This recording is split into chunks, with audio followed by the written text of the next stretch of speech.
The bathroom tile was cold against Veronica's cheek. Blood pooled beneath her split lip, spreading in a dark crimson circle that reminded her of wine stains on white tablecloths. Her phone screen cracked into a spiderweb pattern when Derek threw it against the wall, but it still worked. Barely. She could hear him downstairs, the clink of ice in a glass, the familiar ritual of him pouring bourbon to calm his rage. Her fingers trembled as she reached for the phone. 3 broken ribs. Maybe 4. She'd lost count after the second time her body hit the dresser. She typed Sarah's number from memory. Her best friend. The only one who knew. The only one who'd believed her when the bruises started appearing beneath long sleeves and carefully applied foundation. He is beating me again. 6 words. A lifetime of shame condensed into a single desperate message. Her finger hovered over send. In the darkness of the bathroom, with the metallic taste of blood in her mouth, Veronica Givens made a choice. She pressed send. The response came in 3 seconds. But it wasn't Sarah's voice. It wasn't her familiar OMG calling 911 panic. Instead, 2 words appeared on the cracked screen that made Veronica's heart stop beating. Address. Now, she stared at the message. Wrong number. She transposed a digit. In her panic, her pain, her desperation, she'd texted a complete stranger. Her fingers shook as she started typing an apology, but another message interrupted her. Don't make me ask twice, Bella. Where are you? Then another. I'm tracking this phone. Stay where you are. Lock the door. Bella. The word curled around her consciousness like smoke. Who was this? The messages carried weight, authority, something dark and certain that made the hairs on her arms stand up. She should call the police.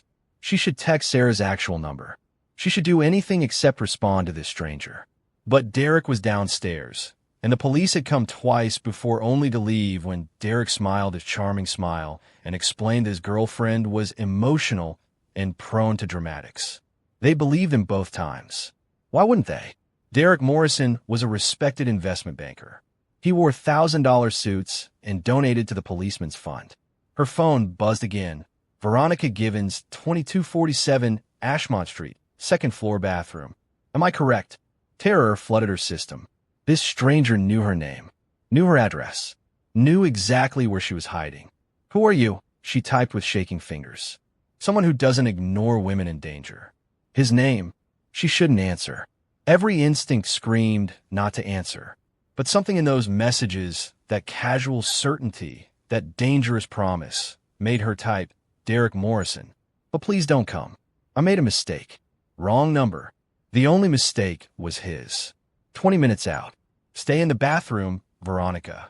19 minutes and 43 seconds later, the doorbell rang. Veronica knew because she'd been counting every second, her heart hammering against her broken ribs, wondering what kind of person responds to a wrong number text about domestic violence by tracking the phone and showing up. Derek's voice boomed from downstairs, aggressive even in confusion. Who the hell comes to someone's house at midnight? The door opened. Then silence. Complete, terrifying silence that felt like the moment before lightning strikes. Then a voice cut through the quiet, deep and accented, wrapping around each word like a velvet glove concealing an iron fist. Derek Morrison? Who's asking? Derek's bravado was false. Veronica could hear the crack in it, the way his voice pitched higher when he was uncertain. Where is she? I don't know what you're talking about. You need to leave my property before I... The sound that followed was Derek's body hitting the wall. Hard. Picture frames crashed to the floor. Glass shattered. Veronica heard Derek gasp, the air forced from his lungs. I'm going to ask one more time, the accented voice continued, calm as a priest at confession. And then I'm going to break something you'll miss. Where is she? Upstairs. Jesus Christ, upstairs bathroom. Don't hurt me. Footsteps on the stairs. Heavy, measured, purposeful. Like a countdown. Veronica looked at herself in the mirror, mascara streaking down her swollen face, blood on her cream sweater, one eye nearly closed. This was how she would die. She'd escape Derek only to summon something worse. A killer. A monster. Someone who traveled with enough power to reduce a 6'2" investment banker to begging in seconds. 3 soft knocks on the door. Gentle, almost tender. Veronica? My name is Rocco Testarossa. I'm going to get you out of here, but I need you to unlock the door. Can you do that for me? His voice was different now. The violence had been stripped away, leaving something careful and controlled. Veronica's hand reached for the lock before her brain could intervene. The door opened slowly. The man in her doorway was not what she expected. Tall, 6'3" at least, with black hair swept back from a face that belonged on Roman coins. Sharp jawline, dark eyes that looked nearly black in the dim light, wearing a suit that probably cost more than her car. But it was his eyes that caught her. When they landed on her face, on the bruises and blood, something shifted in them. Something ancient and furious. Dios Santo, he whispered. Then louder, his jaw clenching. Who did this? Derek, my boyfriend. But I'm fine, I shouldn't have. You're not fine. He pulled out his phone, typed something with quick, efficient movements. My doctor will be at my place in 30 minutes. We're leaving. I can't just leave. My things, my clothes, I need. This is his house. Your name isn't on the deed. I checked. He stepped into the bathroom, and Veronica instinctively backed up. He noticed. Stopped moving immediately. I won't hurt you, Veronica, but you can't stay here. You know that, don't you? She didn't know. Had known for 6 months, since the first time Derek's hand became a fist. But hearing a stranger say it aloud made it real in a way her own thoughts never had. The text. I meant to message my friend Sarah. I'm sorry I dragged you into this. Something flickered across his face. Almost a smile, but darker. That wrong number might have saved your life. Now can you walk?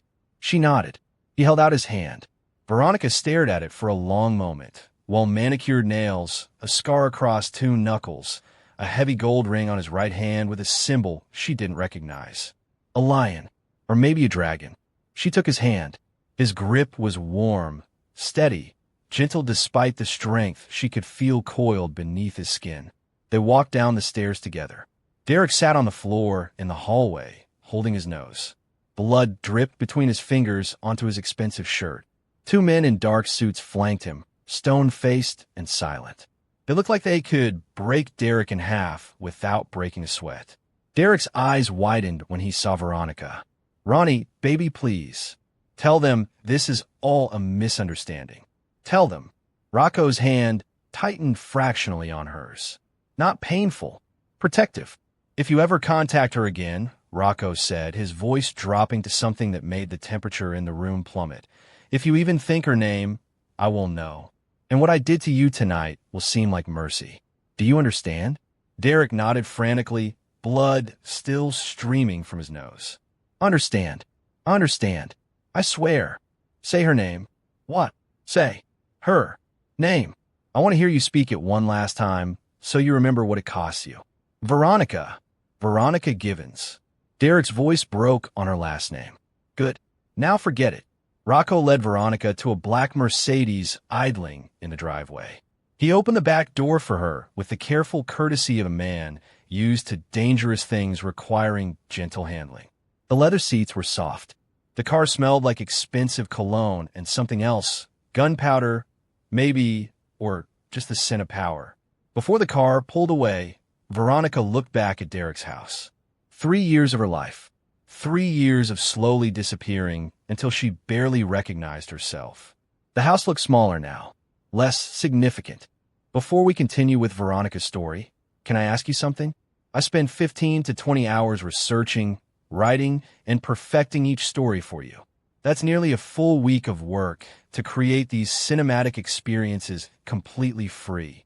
While you're here enjoying this story, YouTube only shows it to a tiny fraction of people unless you take just 2 seconds to hit subscribe. Here's the thing.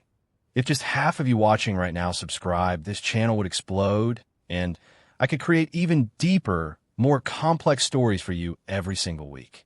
But only about 3% of viewers are subscribed. That means 97% of you are enjoying hours of content, but haven't taken that tiny step. I'm not asking for money. I'm asking for a single click that tells YouTube, show this to more people. So here's my request. If you're enjoying Veronica's story so far, click subscribe. It takes 2 seconds and means everything to this channel's survival. Also, drop a comment telling me where you're watching from. I love seeing this global community we're building. Last video, we had viewers from 47 different countries. Now, let's get back to the story, because what happens next changes everything for Veronica. Rocco sat across from her in the back seat, his dark eyes never leaving her face. There's water in the console. Ice. Whatever you need. I need answers. Who are you? Really? I told you. Rocco Testarossa. That's a name, not an answer. He leaned back, studying her with an intensity that made her skin prickle. I run a family business. Import, export. Real estate holdings. Investments. And you travel with armed bodyguards for your import business? I have enemies. Men who would hurt people close to me to make a point. You don't know me. I'm not close to you. No, but you texted me for help, and I don't ignore that. Ever. He paused. I know you're a second-grade teacher at Riverside Elementary. I know you moved to Boston 3 years ago from Ohio. I know Derek isolated you from your family, your friends, everyone who might have helped. I know you haven't told anyone about the abuse because you're ashamed, even though you have nothing to be ashamed of. And I know that in the 20 minutes it took me to get to you, I learned everything about Derek Morrison, including things that would put him in prison if the right people found out. Veronica's breath caught. How did you? I have resources. And when a woman texts me saying she's being beaten, I use them. The car pulled up to a high-rise building in downtown Boston's financial district. The doorman opened the car door and nodded at Rocco with obvious deference. Mr. Testarossa, welcome back. They took a private elevator that required a key card to operate. It opened directly into a penthouse that belonged in a magazine spread. Floor-to-ceiling windows overlooking the city, furniture in blacks and grays that managed to look both modern and comfortable, original artwork on the walls. A Modigliani, unless Veronica was mistaken. An actual Modigliani. A man in his 60s waited in the living room with a leather medical bag. Silver hair, kind eyes, the demeanor of someone used to discretion. This is Dr. Russo, Rocco said. He's going to examine you. I'll be in my study if you need anything. He started to walk away, but Veronica caught his sleeve. The fabric was fine wool, Italian tailored. Why are you doing this? You don't know me. His dark eyes met hers, and for a moment she saw something in them. Old pain, carefully compartmentalized. My mother's name was Lucia. She was like you, beautiful, kind, trapped. My father was like Derek, angry, violent, controlling. She died when I was 12. He beat her to death while I hid in a closet, too small to stop him, too afraid to try. His voice didn't waver, but Veronica felt the weight of decades-old grief beneath the words. I swore on her grave that I would never let another woman suffer the way she suffered, that I would become powerful enough to protect people who couldn't protect themselves. So when you texted me, when I saw those words on my screen, I didn't see a stranger. I saw my mother, and this time I was big enough to help. Then he was gone, disappearing down a hallway lined with photographs. Veronica caught glimpses as Dr. Russo guided her to a chair. Rocco as a boy standing next to a beautiful dark-haired woman. Rocco in his 20s shaking hands with men in expensive suits. Rocco at what looked like a wedding, his arm around an elderly man who shared his sharp features. Dr. Russo was gentle and thorough. Mild concussion. 3 broken ribs, not 4. The split lip would heal on its own. He gave her prescription-strength pain medication and instructions to rest. A woman appeared with shopping bags, soft pajamas in Veronica's size, still with tags on, a toothbrush, basic toiletries. Everything she might need. Rocco must have sent someone shopping while Dr. Russo worked. Veronica changed in the guest bedroom and caught sight of herself in the mirror. Without the blood and terror, without Derek's voice in her ear telling her she was worthless, she almost looked like herself. Almost. The woman in the mirror had survived something. She looked different, harder, or maybe just less willing to disappear. She found Rocco in his study, sitting behind a massive desk made of dark wood, typing on a laptop. Maps covered one wall. Italy, Sicily, Boston, New York. Red pins marked various locations. Business interests probably, or something else. He looked up when she entered. Dr. Russo says you'll heal. You should rest. I should go home. That's not your home. Not anymore. It's Derek's house, but my things will be delivered here tomorrow. All of them. Clothes, books, photos, everything. You'll go through them and decide what you want to keep. The rest, I'll have donated. Veronica sat down in the leather chair across from his desk. You can't just take over my life like this. I'm not taking over your life. I'm giving you space to reclaim it. He closed the laptop, giving her his full attention. You'll stay here until you're healed. Then we'll find you an apartment. Somewhere safe. Somewhere he can't find you. I can't afford. You're not paying. I don't accept charity. It's not charity. It's restitution. For what? For every man who hurt a woman and got away with it. For every time someone looked the other way. For my mother, who died because no one helped her. His jaw tightened. Consider it a debt I'm paying on behalf of my gender. And what do you want in return? The question hung in the air between them. Rocco stood, walked to the window overlooking the city. Boston glittered below them, all lights and possibility and danger. I want you to understand something, Veronica. I'm not Derek. I'm not going to hurt you. I'm not going to ask you for anything you're not willing to give. You texted me by accident, but I don't believe in accidents. You needed help. I can help. That's all this is. You're not telling me something. I can feel it. He turned to face her, and in the dim light of the study, he looked like a Renaissance painting come to life. Beautiful and dangerous in equal measure. You're right. I'm not telling you everything. My family's business. It's not entirely legal. We have interests that operate in gray areas. I took over when I was 22 and legitimized most of our operations, but I still have connections to people the government would prefer I didn't. I'm telling you this because you need to know what staying here means. You'll be safe, but you'll be entering my world. And my world has rules that don't appear in any law book. Are you in a mafia? He smiled, and it transformed his face from intimidating to breathtaking. My family has roots in Sicily. We have traditions, codes, responsibilities. What we call it isn't important. What matters is that Derek Morrison is alive right now only because you didn't ask me to kill him. Remember that. Veronica should have been terrified. This man had essentially confirmed he was connected to organized crime, that he had the power to make people disappear, that his help came with strings attached to a world she didn't understand. Instead, she felt something else. Protected. Seen. For the first time in 3 years, someone was choosing her. That first night, Veronica barely slept. Every sound made her jump. The hum of the refrigerator, the distant wail of sirens, the wind against the windows. Around 3 a.m, she gave up and wandered into the living room. Rocco stood by the windows in dark pajama pants and a white t-shirt, looking out at the city. He didn't turn around when she approached. Can't sleep? He asked. Bad dreams. They'll get better. It takes time. How do you know? Experience. He glanced at her, and in the darkness, his eyes looked black. Empty, or maybe just full of things he didn't want to remember. After my mother died, I didn't sleep for months. Every time I closed my eyes, I heard her screaming. Heard my father's fists connecting. Heard my own breathing in the closet, trying to stay quiet so he wouldn't find me too. Veronica's chest tightened. Rocco, I'm sorry. Don't be. That boy in the closet grew up. He became someone no one would ever hurt again. Someone powerful enough to protect others. So in a way, my father gave me a gift. He showed me exactly who I never wanted to be. They stood in silence, watching the city sleep. Finally, Veronica asked the question that had been burning in her mind since the car ride. Your family business. What does it actually involve? Are you sure you want to know? Yes. He turned to face her fully. We own legitimate businesses, restaurants, construction companies, real estate. But we also provide services that exist outside legal channels.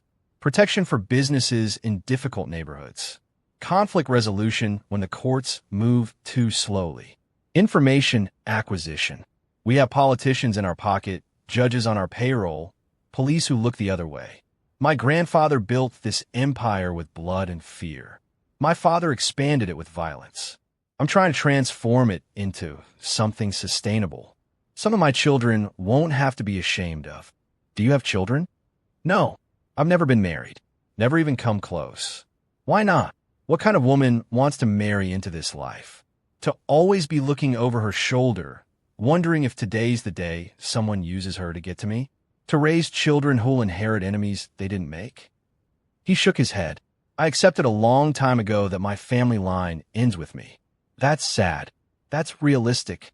But something in his voice suggested he didn't entirely believe it.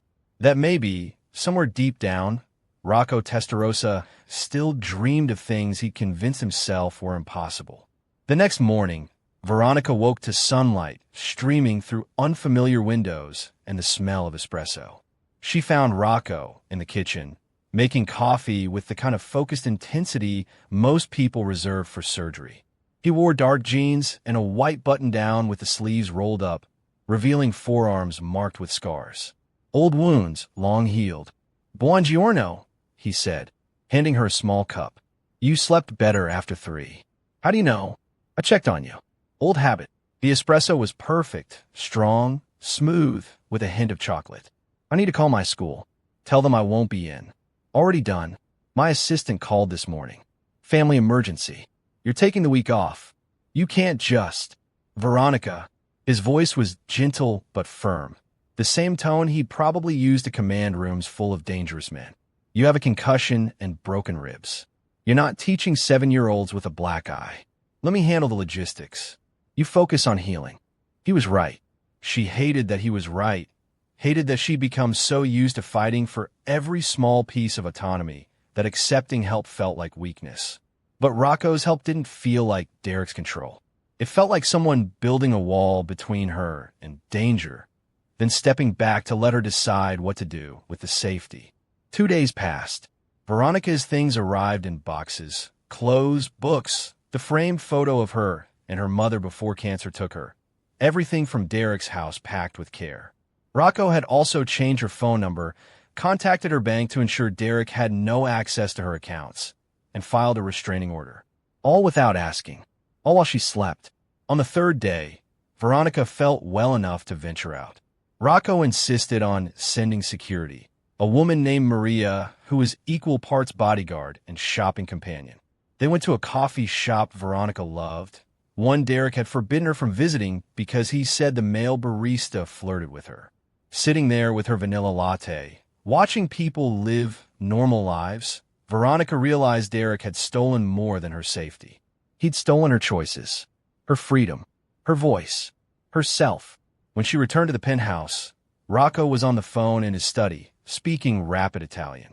She caught enough words to understand he was discussing someone who had betrayed the family.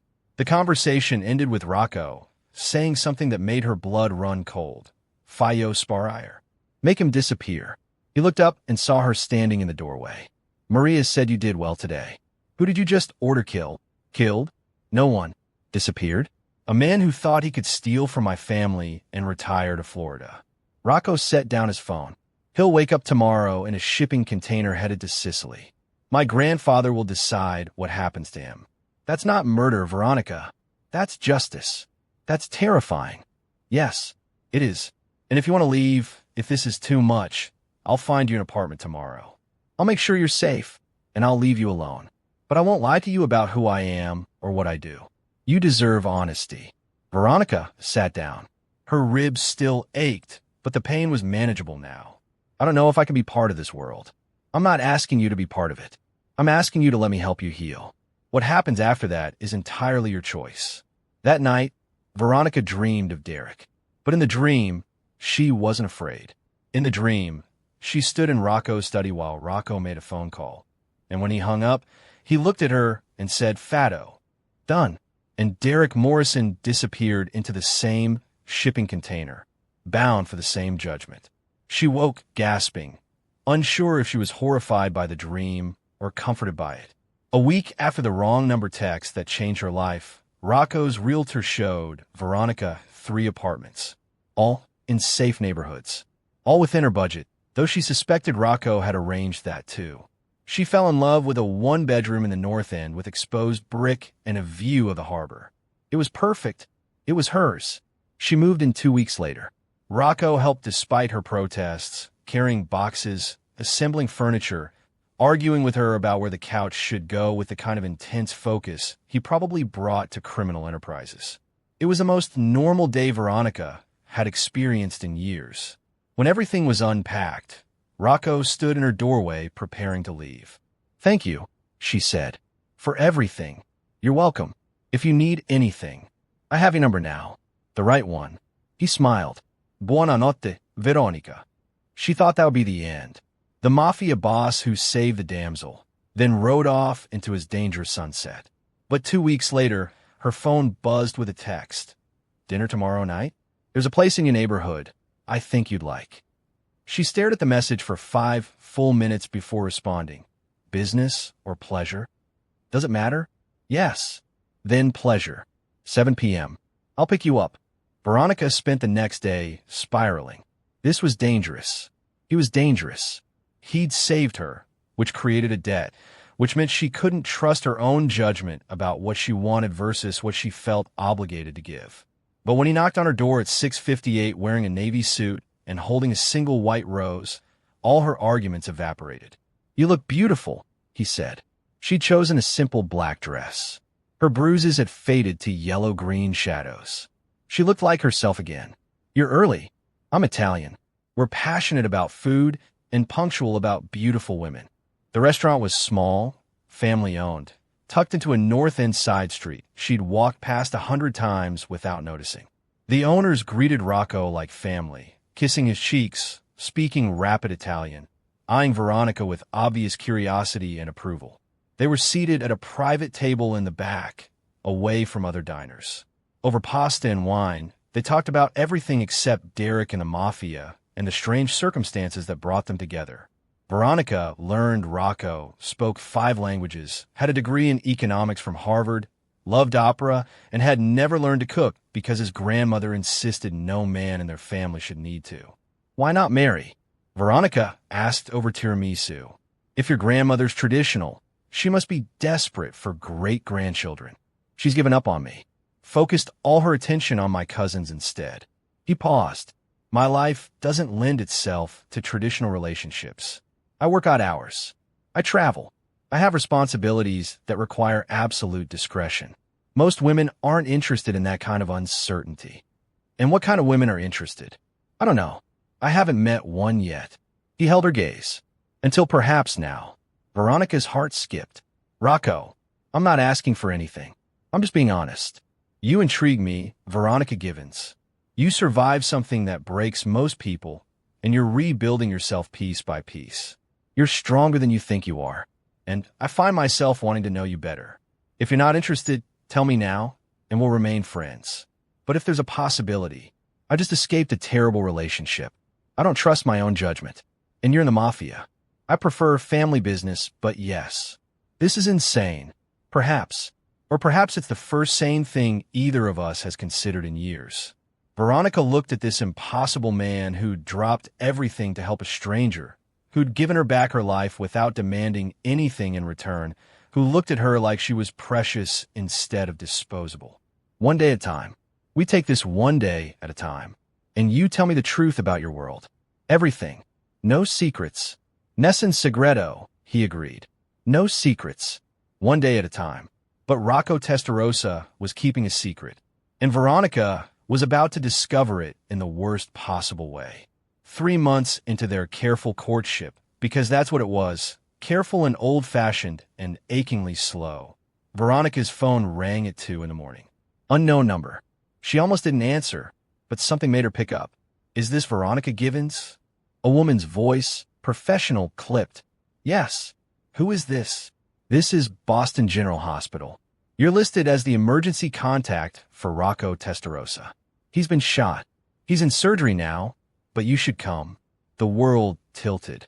Veronica was in her car before she fully processed moving, driving to the hospital in her pajamas, her mind refusing to form coherent thoughts beyond. Not Rocco. Please, not Rocco. The hospital waiting room was full of men in expensive suits, all looking grim. Maria sat in the corner, her eyes red. When she saw Veronica, she stood. "He made me put you down as his emergency contact last month. Said if anything ever happened, you should know." "What happened?" "Ambush. He was meeting with the Albanians about territory disputes. Someone tipped them off about his route home. 3 shooters. Rocco took 2 bullets before his driver got him out. Maria's voice cracked. He made the driver bring him here instead of to our doctor because he wanted to make sure you were contacted.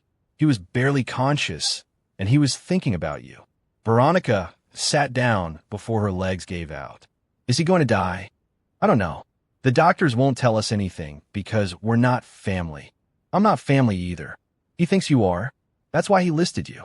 6 hours later, a surgeon emerged. Rocco was stable. Critical, but stable.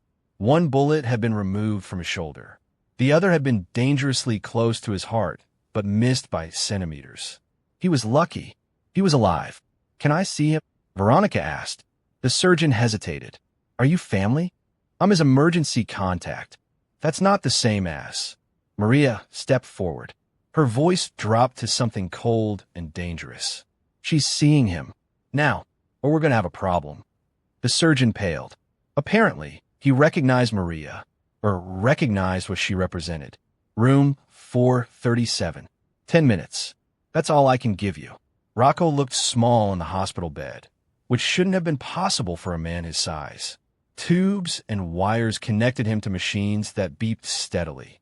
His face was pale, his dark hair stark against the white pillow. Veronica sat in the chair next to his bed and took his hand.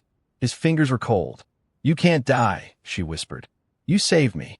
You don't get to save me and then die. That's not how this works. His eyes fluttered open, unfocused at first, then sharpening when they found her face. Veronica, I'm here. I'm right here. I need to tell you something. In case. Don't. You're going to be fine. In case I'm not. He squeezed her hand weakly. The Albanians. This wasn't random. Someone in my organization told them where I'd be. Someone I trust. Someone close. Who? I don't know yet. But Veronica, until I figured out, you're in danger. Anyone close to me is a target. You need to disappear for a while. Maria will help you. She'll take you somewhere safe until. I'm not leaving you. You have to. If they know about you, if they know I care about you, they'll use you to get to me. Please. I can survive bullets. I can't survive losing someone else I love because I failed to protect them. The word hung in the air between them. Love. He'd said it so casually, like it was an established fact rather than a confession. Veronica felt tears sliding down her cheeks. You love me. I've since the night you opened that bathroom door and looked at me like I was either your salvation or your death. Since you chose to trust a stranger over staying in your cage. Since you, he winced, pain cutting off his words. Don't talk. Just rest. I'll stay until the nurses kick me out, but then I'll go with Maria. I'll stay safe. But Rocco? You find whoever betrayed you, and you make them pay. Something dark flickered across his face. Something that reminded Veronica he wasn't just the man who brought her roses and argued about furniture placement.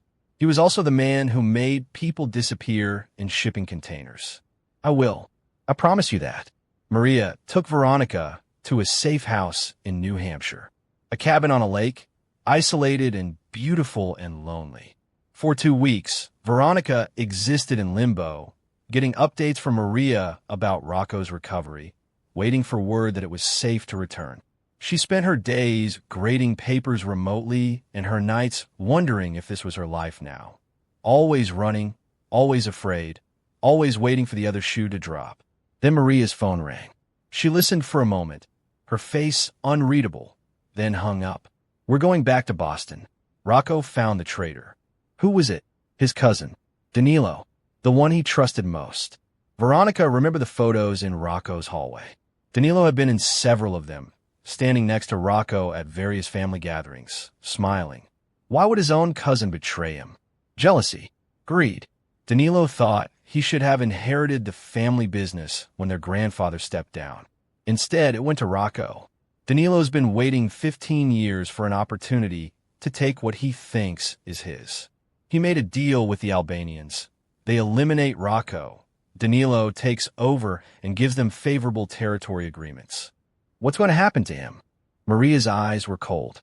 What happens to all traitors? He'll face the family council. They'll decide his punishment. They drove back to Boston that night. Maria took Veronica directly to Rocco's penthouse.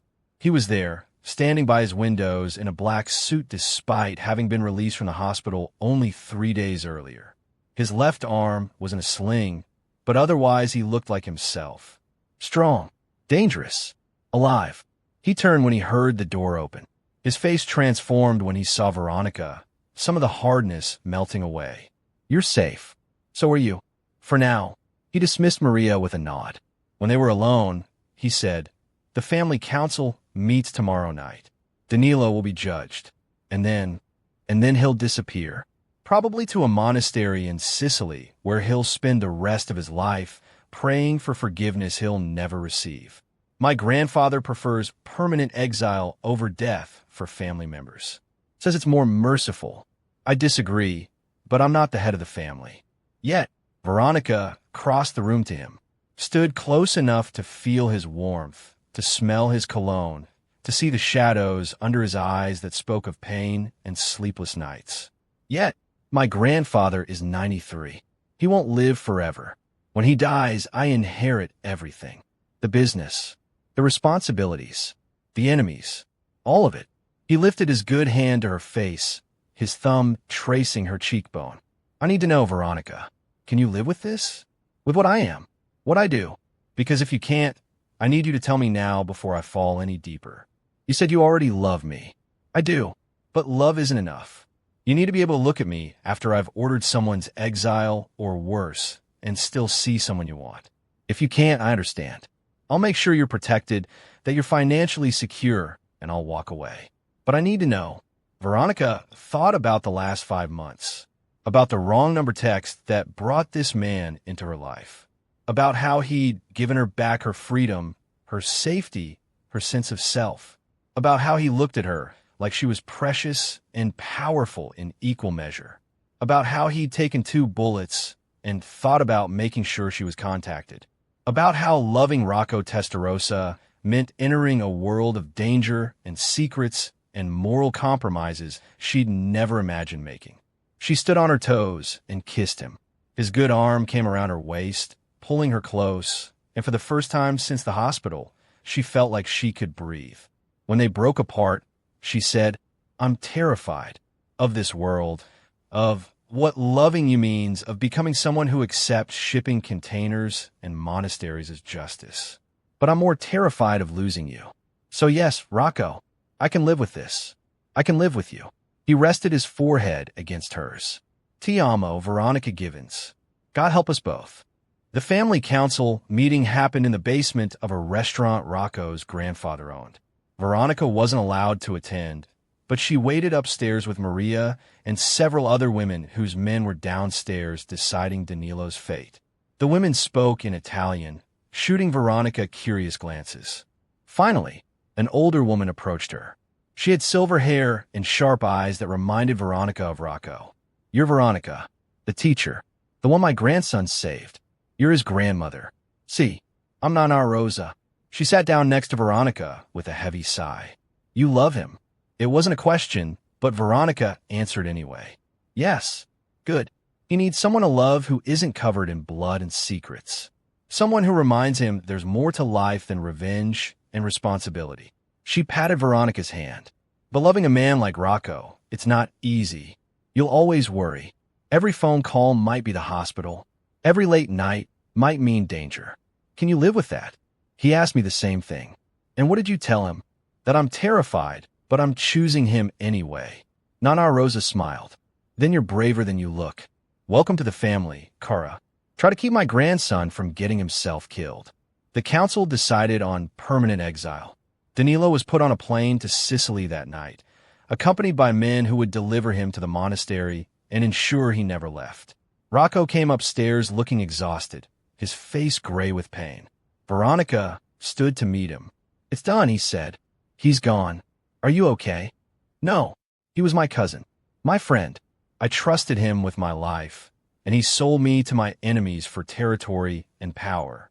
I'm not okay, but I will be." They went back to the penthouse together. Veronica helped Rocco out of his suit jacket, careful of his injured shoulder. He winced but didn't complain. She was learning that Rocco Testarossa would take bullets without flinching, but hated showing weakness in other ways. "Move in with me," he said suddenly. Veronica paused in the act of hanging up his jacket. "What?" "Move in with me. Your lease is up next month anyway.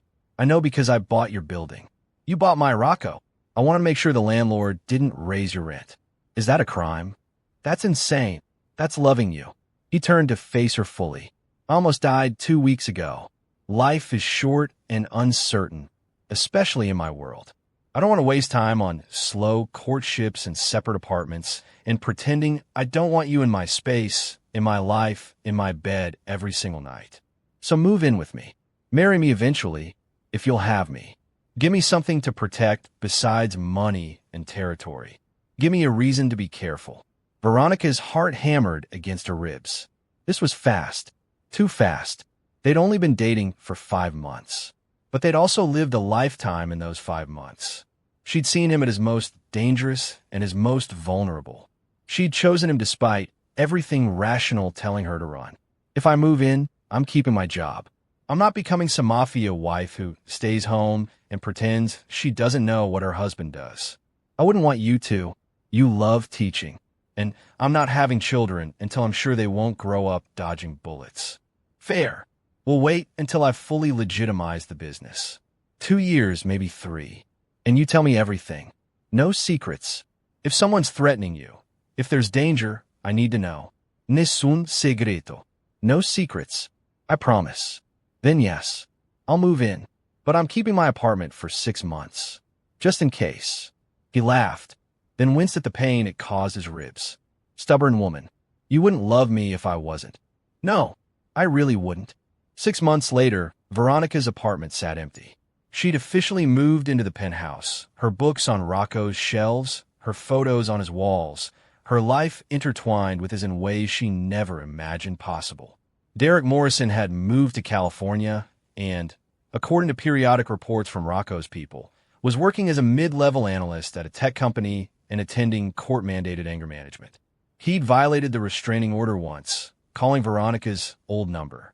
He'd receive a visit from Maria the next day. He hadn't tried again. Rocco proposed on a Sunday morning in October, kneeling by his mother's grave with a ring that had belonged to his grandmother. Veronica said yes while Nana Rosa cried and his grandfather grunted approval. They married 6 months later in a small ceremony that somehow included 200 people, all of whom seemed to be related to Rocco or connected to the family business. Veronica's father walked her down the aisle, and if he had questions about his new son-in-law's occupation, he was wise enough not to ask. On their wedding night, lying in bed in Rocco's, their penthouse, Veronica thought about the wrong number that had changed her life, about how one transposed digit had led her from Derek's bathroom floor to this moment, married to a man who terrified and cherished her in equal measure. "What are you thinking about?" Rocco asked, his fingers tracing patterns on her bare shoulder. "That I texted the wrong number. Best mistake you ever made. Best mistake we ever made." "You answered." "I'll always answer, cara mia. Wrong number or right number, you call and I come. That's the promise. That's the vow. Per sempre. Forever." And he kept that promise. Through the next 5 years, as Rocco systematically legitimized the family business, pushing out criminal elements and replacing them with legal enterprises. Through the birth of their daughter, Sophia, who had Rocco's dark eyes and Veronica's stubborn chin. Through the death of his grandfather and Rocco's ascension to head of the family, a position he wielded with calculated mercy and strategic ruthlessness. Through threats and dangers and the occasional reminder that loving a man like Rocco Testarossa meant living in a world where violence was always one phone call away. But it also meant living in a world where Veronica Givens, now Veronica Testarossa, was cherished, protected, and loved with an intensity that took her breath away. Where a wrong number text had led to a right answer. Where the Italian mafia boss who'd replied "on my way" had kept coming, kept showing up, kept choosing her every single day. And that's how a battered woman in a bathroom became a queen. How a wrong number became a love story. How a moment of desperation became a lifetime of fierce, complicated, dangerous devotion. And that's how a shy second-grade teacher became the wife of Boston's most powerful man and learned that sometimes the best things in life come from our worst moments. That sometimes salvation arrives in unexpected packages. That sometimes the wrong number is exactly the right number after all. And that's my story. I texted a wrong number in my darkest moment, and the Italian Mafia boss replied on my way. He showed up. He stayed.